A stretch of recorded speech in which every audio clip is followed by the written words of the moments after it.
The sinking of the Titanic is one of the most famous disasters in recent history.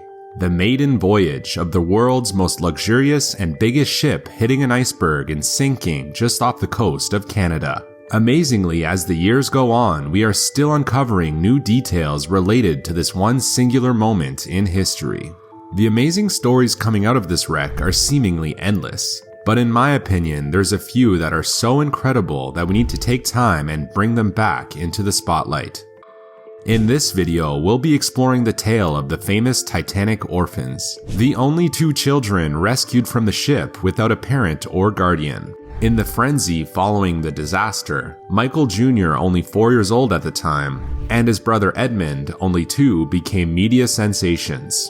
They stayed temporarily in the home of another survivor, Margaret Hayes, on the Upper West Side of Manhattan, while the authorities attempted to track down their relatives. Because the boys dubbed the Titanic Orphans spoke no English and had been traveling under false names, tracking down relatives proved to be an especially difficult task, amplified by the lack of modern technology. A newspaper article from 1912 describes how the children responded to any question from the French council with a simple yes, as they were more interested in playing with their new toy boats they had just been given. And so this begs the question, why were the boys traveling with falsified names? What happened to their parents? And what were the two French boys doing so far from home?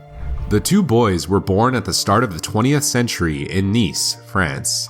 Their father Michael was a tailor and Slovak immigrant to France, while their mom Marcella was Italian. They had married in London, England on May 26, 1907, and then settled down in Nice. Unfortunately, the marriage turned sour, and in early 1912, the parents separated. As the divorce got ugly, the boys were put into temporary care while the judges decided who would get custody. The weekend before Easter in 1912, Michael asked their mother and the courts if he could spend time with the two boys over the holiday. His request was granted, but as they would later find out, Michael had decided to take matters into his own hands.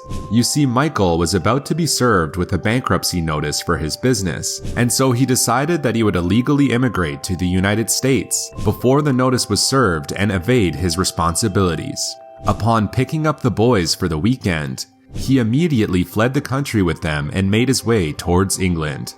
When he didn't return after Easter, the French authorities were alerted of the kidnapping and began their investigation.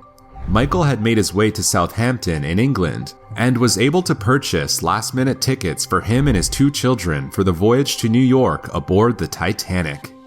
On April 10, 1912, they all boarded as second-class passengers. For the journey, using a stolen passport, Michael assumed the alias Louis M. Hoffman, and the boys were booked as John and Fred. On board the ship, he led passengers to believe that he was a widower, and he only allowed the boys out of his sight only one time, for a few hours while he played cards.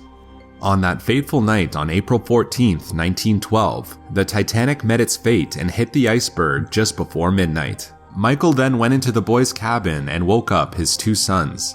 They ran to the top of the ship where Michael Sr. placed Michael and his brother Edmond into a lifeboat. Sadly though, their dad was unable to join them on the lifeboat, as only women or children or first-class members had priority. Their lifeboat, Collapsible D, was the last lifeboat successfully launched from the ship.